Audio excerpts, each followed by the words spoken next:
Hey everybody, Mike here, and it's time for my spoiler-free review of Transformers: The Last Knight. So, I was a little disappointed, of course, in my initial reaction after I saw the movie, so I told myself, let me go ahead and watch this one more time before I do my review. I'm a little glad I did. There were some things that I caught that I didn't catch before. I feel like I was able to just sit back and relax more watching it the second time. I also saw it in 2D compared to 3D, so it was kind of like less in my face and less like 3D action all over the place, so that helped out a little bit. So I'm glad I took the time to go back and see it once more before doing this review, because it helps me with a couple of things, kind of just trying to figure out what was going on exactly, because there was a lot going on in this movie.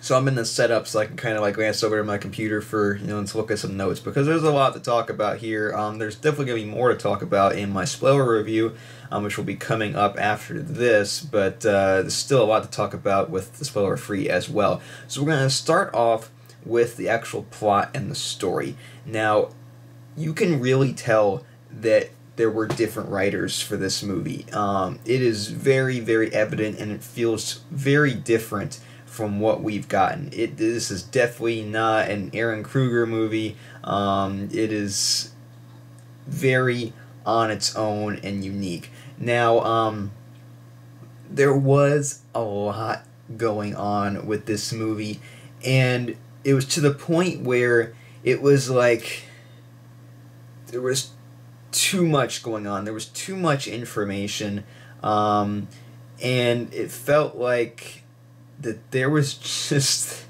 like when you're seeing it for the first time, it is very different than seeing it for the second time, because for the second time you're trying to figure out, okay, what did I miss? What were some like these crucial details that I missed the first time? And that really helps you follow the plot a lot more if you kind of know what's going on already. When you're watching this for the first time, it is like, oh my gosh, there's just information overload, all these different facts. You're going back in the past, you're looking at the future, you're in the present, and it's just, there's so much going on. And I think that's where there was a little bit of an issue with the plot. Now, there is a good story in there. It takes a good journey with these characters, but the problem is it just, there's too much forced into this film. Michael Bay did say that there were kind of two movies mashed together into this movie, and you can really tell. And I think they should have just stuck to the whole one plot idea, one movie. Going on and doing more kind of really put it at a bit of a disadvantage. Now, we'll move on to the pacing and the editing of this movie. Now, there is a lot going on, right? Well, with a lot going on, it is also very fast-paced. But something that I noticed the second time I watched it that I did not notice the first time I watched it. Now, the first time I watched it, I couldn't tell what I didn't like. And I noticed the second time what it was. I really liked the first act of the movie, and I really liked the third act of the movie. It was the second act of the movie that just kind of falls a little bit flat for me. The pacing is quick in the beginning, and it's quick in the end, and it is quick in the middle. It's quick pacing, but even though the middle has quick pacing as well, it feels a little like boring in a way almost. That's how I felt the second time when I watched the movie. It was just kind of like you had all this cool stuff going on in the beginning, and you had this cool stuff going on in the end, but in the middle it just kind of falls into now it's like crucial stuff that happens that advances the plot to the point where we reach the third act of the film, but it's stuff that you really don't care about as much. You feel like it could have been streamlined a little bit so that we could have gotten to that third act a bit quicker. And there's rumors about some additional footage that was cut out from the film, and you can definitely see from what we've seen with filming and otherwise, but there were some things cut. But as far as what was included in this movie, there were some things from that second act that I would have taken out. There were some pointless scenes that I noticed, and there were just some things that could have been streamlined a little bit, and that's something that I definitely noticed a lot with my second viewing. Now, the editing is very quick. It's a typical Transformers movie editing. Now, like I said, the pacing was probably the quickest paced movie of the four. I mean, of the five. I believe. Yeah, I think so. This was like, with Revenge of the Fallen, once the forest battle happened, I felt like it was a little bit, a quick pacing a little bit, but I think this one outdoes that as well. It's a very fast-paced movie. So now we'll move on to the characters. The characters were a plus in this movie because, unlike Age of Extinction, no one really annoyed me. The closest character to annoyance in this film was Cade at times. Mark Wahlberg in this movie, he tended to kind of like shout his lines a lot. That's something I really noticed both times I watched the movie. But he really didn't even get up to that annoying part either, like what we saw with some characters in Transformers Age of Extinction. No one really got on my nerves. Isabella was a surprise. I thought Isabella Moner did great. Her character was kind of like pointless in a way, but I thought that like she wasn't annoying. It was like, okay, I like her character. She's cool. Gerard Carmichael, I thought he was good for the humor. I thought that he fit the role a lot better than T.J. Miller did. I just think that T.J. Miller didn't really fit Transformers humor, and that's kind of why his stuff fell a little bit flat in Age of Extinction. But Gerard Carmichael did a great job in this one. Vivian, played by Laura Haddock, was a great surprise. I thought she was great in this movie. Mr. Edmund Burton, he's quite the character. He's one crazy dude. While he was mainly focused in that second act that I did not like, I did think that he was a good character for the franchise. He kind of fit the Transformers vibe. He was a bit of a kooky guy, and he just kind of fit. Lennox, I really was intrigued with what they did with his character. I thought that they did some cool stuff with Lennox. Santos was a little bit underused, I feel. Morshower was Morshower. I don't know what else you can really say about Morshower's character in these movies. It's what you see is what you get. The kids, I didn't think were really annoying. Actually, when I was watching the movie for the second time, I actually thought, you know what, I could have handled a little bit more of these kids in this movie. I really thought that they weren't that bad. They weren't as bad as I was expecting. Simmons was okay. I didn't think he was needed in this movie, but he was your typical Simmons character. He was, Simmons being Simmons, kind of like Morshower being Morshower. You kind of know what you're into with those characters at this point. And there was this one guy who was like this physics guy, and he was trying to find out like how to stop everything. And I thought that he was a cool character. He wasn't featured in it too much. He didn't even have a name. And I noticed there are some people that really don't like him in the movie, but I thought that he was a pretty cool addition. He kind of added a little bit of like nerdy humor in there, and I kind of like that. Now, as far as the Transformers go, Cogman, he was funny. He had some really great moments in this movie. I think he was a little bit overused, but I definitely see potential for his character moving forward. Quintessa was a decent villain. She's definitely not a Lockdown or a Sentinel Prime, but I thought that she wasn't as bad as the Fallen. It's kind of hard to classify her as Movie 1 Megatron, like, compared to him, but I thought that she was an okay villain. She just wasn't a great villain, but she did an okay role in the movie. Optimus Prime had his typical good moments. Bumblebee had quite the potty mouth in this movie. Like, dang, he was doing quite the bit of cursing. I was kind of surprised about that. Evan, otherwise typical Bumblebee, you know. Megatron's probably the most intimidating. We've seen him since Revenge of the Fallen. Nitro, Zeus, and Mohawk were amazing Decepticons. Love them. Barricade, Squeaks, Wheelie, they were kind of just all there. Hot Rod was a great new addition to the franchise. I wasn't a big fan of Hot Rod before the movies. Drifthound and Crosshairs were typical of, and there was a new Transformer, Day Trader, who I liked a lot.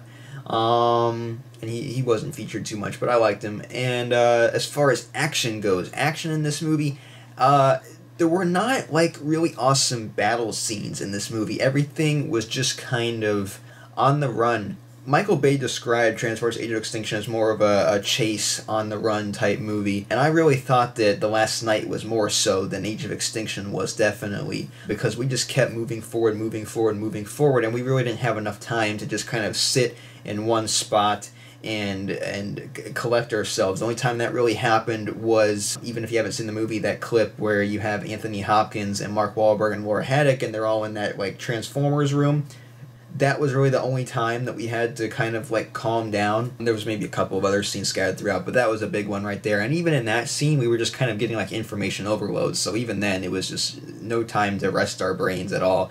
But as far as action goes, like I said, it was kind of scattered, didn't last too long. Also very hard to see in the final battle. There was so much going on, so much smoke, so much debris going around. A lot of stuff with the military, you know, which I do like. I'm one of those people that do like the military aspect of the Transformers movies, but I feel like they had a little bit more of a spotlight in the final battle in this one, so it was kind of like a thing. But the final battle was entertaining. It just wasn't a classic final battle like what we're used to seeing in the Transformers movies.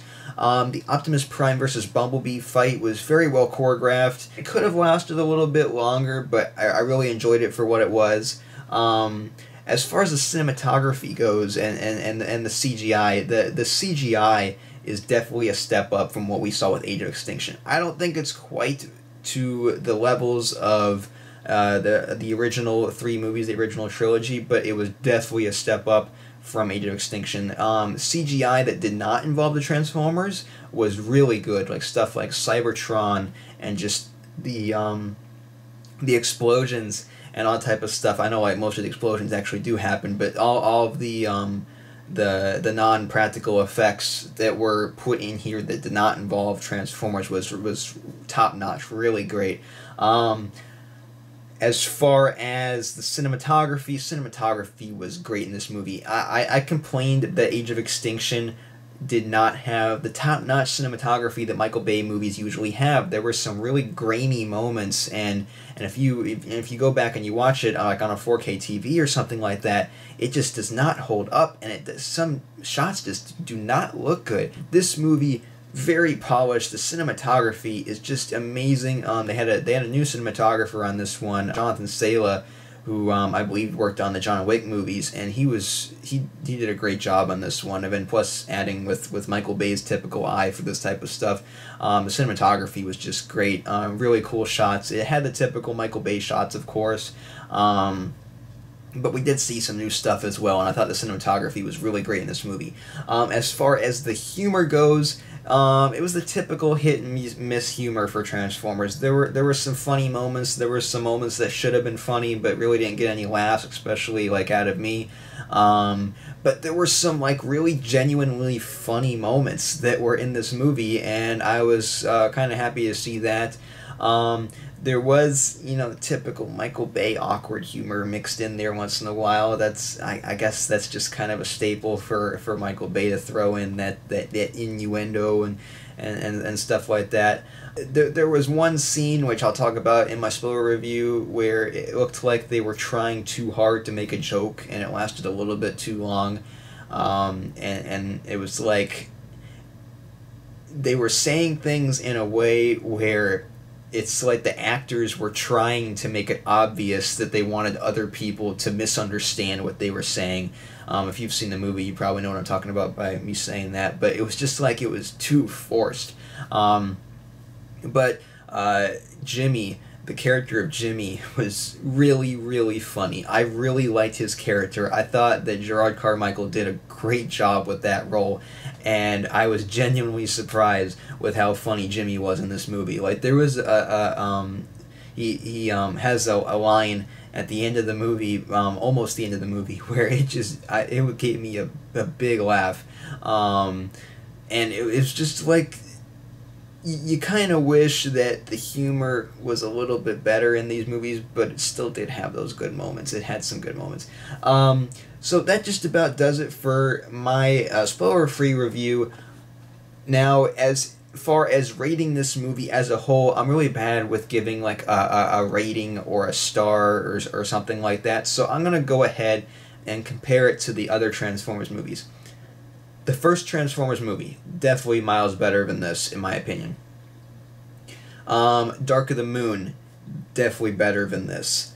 And then this is where it gets a little bit hard to rank it. I do believe now, and before entering this movie, Revenge of the Fallen was third on my list, and Age of Extinction was fourth on my list as far as the ranking of the Transformers movies. Now, after watching this movie for the first time, I came out of it thinking like, okay, I think it's a little bit above 4. It had like it wasn't as entertaining, I think, as 4 was at some times, but it was definitely a better movie than Age of Extinction. As far as I stand right now, it's kind of like really close to Revenge of the Fallen. I don't think Revenge of the Fallen is a bad movie. I think it's a decent movie that can be very entertaining at times. So I think it's right around there. Like I said, it's just that second act of this movie where it just didn't pull me into it. The first third and the last third were good in my opinion, and it's just that second part that the second act that ended up kind of faltering a little bit for me. But it was okay. It wasn't. I didn't leave the theater in my usual way of thinking, wow, this was a really good Transformers movie.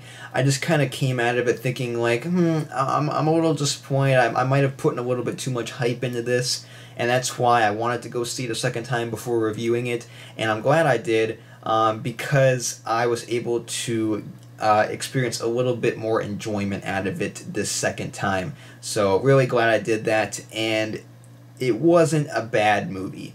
That I didn't really dislike it or anything. It was just something where I expected a little bit more. I saw some glimpses of promise in there, but I wish they would have expanded upon. There were some things I wish they included that they didn't, and there were some things that they said they were going to include, but they didn't. So that was a little disappointing as well.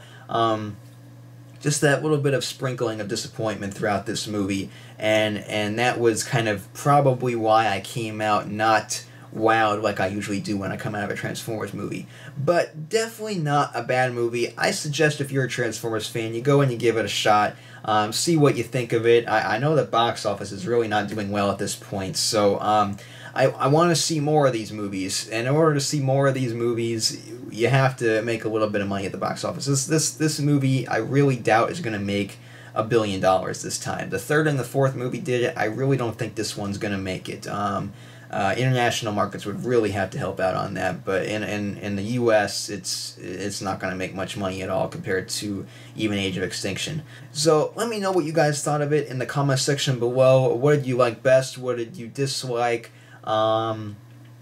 And just kind of give me your overall thoughts and maybe even your ranking of the movie out of a score of 1 to 10, 10 being the best, 1 being not so great. So let me know in the comment section below. Make sure to follow me on social media, Facebook, Twitter, and Instagram. And until next time, I'm Mike. See you guys.